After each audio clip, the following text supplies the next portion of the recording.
UAE में 7 से 8 मुकाम ऐसे हैं जहां पर ईरान हमला कर सकता है। यूएई में रहने वाले तमाम ओवरसीज़ को ईरान के एक छोटे से इक़दाम की वजह से यूएई को छोड़ना पड़ सकता है। आपको ये जानना बहुत ज़रूरी है कि वो कौन सी ऐसी जगह हैं जो ईरान के ख़िलाफ़ अमेरिकन मिलिट्री इस्तेमाल कर रही है और यूएई ये सब होने दे रहा है। आपको शाम की सिचुएशन याद होगी कि जब इस तरह अमेरिका ने हर तरफ से शाम के ऊपर हमला कर दिया था तो जितने भी लोग शाम में काम करते थे सब शाम को एमरजेंसी में छोड़कर भागने पर मजबूर हो गए थे। तकरीबन 1 करोड़ 42 लाख लोगों को मुल्क छोड़ना पड़ गया था। ऐसी ही सिचुएशन का सामना यूएई को करना पड़ सकता है अगर ये सारे मुकाम जहां अमेरिका अपने असला इकट्ठा कर रहा है और यूएई इसको नहीं रोक रहा। पहले नंबर पर दुबई में अमेरिकी नेवी की मौजूदगी जबल अली पोर्ट में है। जबल अली भी दुबई का अहम शहर है और एक बहुत बड़ी तादाद वहां गैर मुल्कियों की है और ऐसा हो नहीं सकता कि अमेरिका इस जगह का इस्तेमाल ना करे, क्योंकि जितना असला अमेरिका मिडिल ईस्ट में ला रहा है वो सब इन्हीं एयर बेसिस पर जमा किया जा रहा है। दूसरे नंबर पर अमेरिका की जो सबसे अहम बेस है अल जफरा एयर बेस, ये अबू धाबी से 32 किलोमीटर जनूबी साइड में है। यहाँ तकरीबन 5000 अमेरिकी फ़ौजी हर वक्त मौजूद रहते हैं। ये अमेरिका की मिडिल ईस्ट में एक अहम बेस है जहाँ से fighter jets, surveillance aircraft, refuelling planes operate करते हैं। यूँ कह लीजिए कि अगर ईरान अमेरिका की अहम बेसिस पर हमला करना चाहे तो ये बेस इनके हदफ में होगी। लेकिन एक और बेस है इसके अलावा जो ईरान का टारगेट हो सकती है और वो है अल मिन्हाद एयर बेस, जो दुबई से सिर्फ 24 किलोमीटर के फासले पर है। वैसे तो ये बेस यूएई का है लेकिन अमेरिका यहाँ पर भी अपनी एक्टिविटी करता रहता है और यहाँ पर आम दिनों में 1000 अमेरिकन फोर्सेस अलाइड ट्रेनिंग और सपोर्ट के लिए मौजूद रहती हैं। और ईरान का ये खुला ऐलान है कि अगर हम पर हमला किसी भी किस्म की मदद कोई भी मुल्क अपनी ज़मीन देता है, अपनी एयर बेस देता है, तो ये ऐलान जंग समझा जाएगा।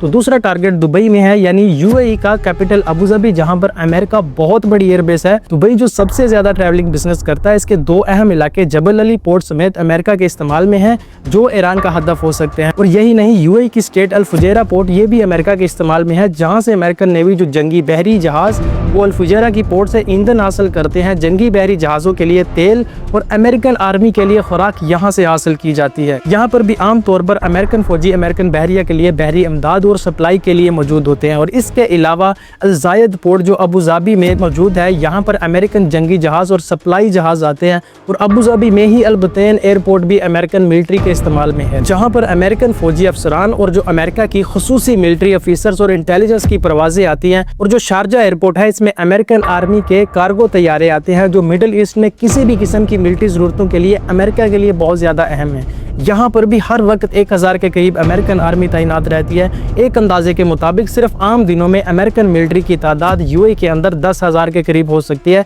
सिर्फ आम दिनों में। और अमेरिकन मीडिया ये रिपोर्ट कर चुका है कि अमेरिका मिडिल ईस्ट में अपना 40% से ज़्यादा असला पहुँचा चुका है। आप सब लोग जानते हैं कि ऑक्यूपाइड फ़लस्तीन यानी इसराइल, जिसने कतर पर हमला करने के बारे में 1 सेकंड के लिए भी नहीं सोचा था, और अब फिर ट्रंप ईरान पर ऑक्यूपाइड फ़लस्तीन यानी इसराइल को बचाने के लिए ही हमला करना चाह रहा है। तो इनसे उम्मीद ना लगाई जाए कि अगर ईरान ने ये वाज़ह किया है कि कोई भी अरब मुल्क अपनी बेसिस अगर अमेरिकन मिलिट्री को देगा तो हम उस पर भी हमला करेंगे। ये ईरान का ऐलान है, लेकिन जो यूएई के शेख हैं वो कभी भी अमेरिकन मिलिट्री को नहीं रोक सकते और ना ही ये माजी में रोक सके हैं। इराक और शाम को जब अमेरिका ने तबाह किया था तब भी अरब मुल्कों की ज़मीनों को ही इस्तेमाल किया गया था। और ये तो आम शख्स को भी समझना चाहिए कि सालों से जो अमेरिका अरब मुल्कों में अपनी इतनी बड़ी बड़ी बेसिस बनाकर बैठा है वो ऐसे ही नहीं बैठा हुआ, उनके बाकायदा मुआहदे हैं उनके साथ। और अगर आंखें बंद करके ये सोचा जाए कि यूएई ने स्टेटमेंट दिया है कि हम अमेरिका को ईरान के खिलाफ अपने ज़मीन इस्तेमाल नहीं करने देंगे, तो ये इनकी गलत फहमी हो सकती है। जितना असला अमेरिका मिडिल ईस्ट में ला रहा है, अरबों के पास ना तो इतनी टेक्नोलॉजी है जंगी लिहाज से,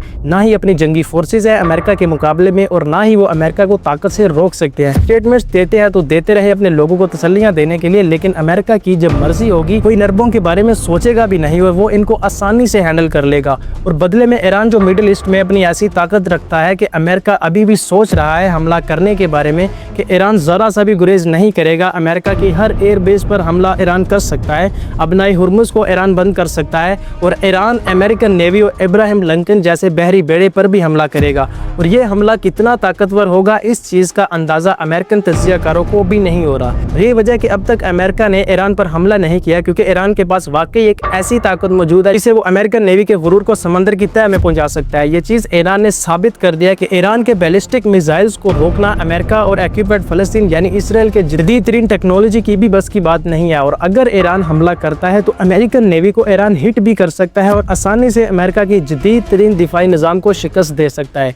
इसकी मिसाल ईरान ने साबित कर रखी है। जब ऑक्यूपाइड फ़लस्तीन यानी इसराइल पर ईरान ने हमला किया था तो पूरी दुनिया का सबसे ताकतवर निज़ाम जिसे आयरन डोम कहा जाता है, जो इसकी हिफाजत कर रहा था, वो भी ईरान के मिसाइलों को बहुत बड़ी तादाद में नहीं रोक सका था और ईरानी मिसाइल सीधा अपने हदफ पर हिट किए थे। और इस चीज़ का अमेरिका को डर है कि अगर एक भी नेवी फोर्सेस का बहरी बेड़ा अगर ईरान ने डुबो दिया तो पूरी दुनिया से अमेरिका का जो एक खौफ बना हुआ है वो कम हो जाएगा। सिर्फ इस वजह से अब तक हमला नहीं हुआ कि अमेरिका डर रहा है कि पंगा बहुत बड़ा हो सकता है कि अगर ऐसी सिचुएशन होती है तो जितने भी एयर बेसिस हैं ईरान इन पर हमला भी कर सकता है। और ईरान जब हमला करता है तो वो सैकड़ों की तादाद में बैलिस्टिक मिसाइल छोड़ता है, जिससे एयर डिफेंस सिस्टम सिर्फ चंद ही मिसाइल्स को रोक पाता है। तो ये एक खौफनाक सूरत हाल हो जाएगी।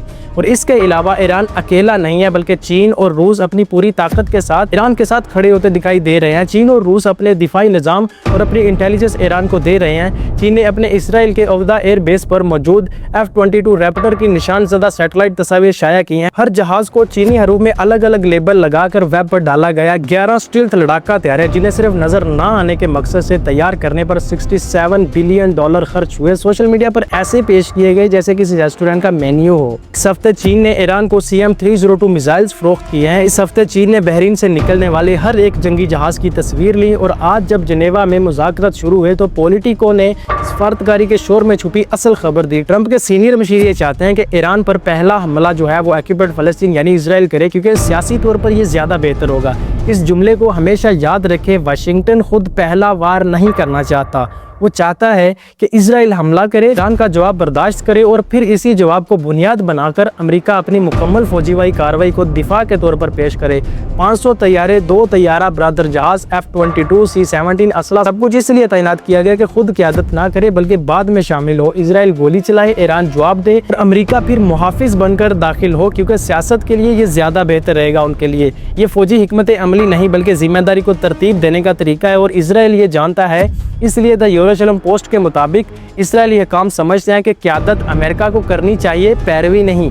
दोनों इत्तेहादी चाहते हैं कि दूसरा पहले कदम उठाए। यही हिचकिचाहट इस बहरान का सबसे खतरनाक पहलू है। वो पहलू समझे जो चीन के इक़दामात की वजाहत करता है। अमेरिका ईरान पर जो भी मिसाइल चलाएगा वो मिसाइल चीन के खिलाफ इस्तेमाल नहीं कर सकेगा। दिसंबर में फॉक्स न्यूज़ ने रिपोर्ट किया कि अगर ताइवान के मामले पर जंग हो तो अमेरिका एक हफ्ते में अपने अहम असला ज़खायर को ख़त्म कर सकता है। पेंटागन की जंगी मशकों से भी जाहिर होता है कि तवील फासले तक मार करने वाले बहरी मुखालिफ मिसाइल, दुरुस्त निशाने वाले बम और दिफाई मिसाइलों की कमी है। ईरान के खिलाफ महम में सैकड़ों टोमाहाक मिसाइल और हज़ारों GDAM इस्तेमाल हो जाए तो वही ज़ख़ीरा कम हो जाएगा जो ताइवान की मुमकिन सूरत हाल के लिए रखा गया था। पर गिराया गया हर GDAM ताइवान के मंजरनामे से एक GDAM कम करेगा। अस्फहान पर चलाया गया हर टोमाहाक इस जंगी जहाज के असला खाने को खाली करेगा जो किसी बड़े वक्त में भरपूर होना चाहिए था। चीन सिर्फ ईरान को असला नहीं दे रहा, वो सिर्फ अमेरिकी अड्डों की तस्वीर नहीं ले रहा, वो ये नाप रहा है कि क्या अमेरिका मशरकी वस्ता के एक इलाकाई तनाज़ा में अपना कीमती असला खर्च कर देगा, जबकि अबनाए ताइवान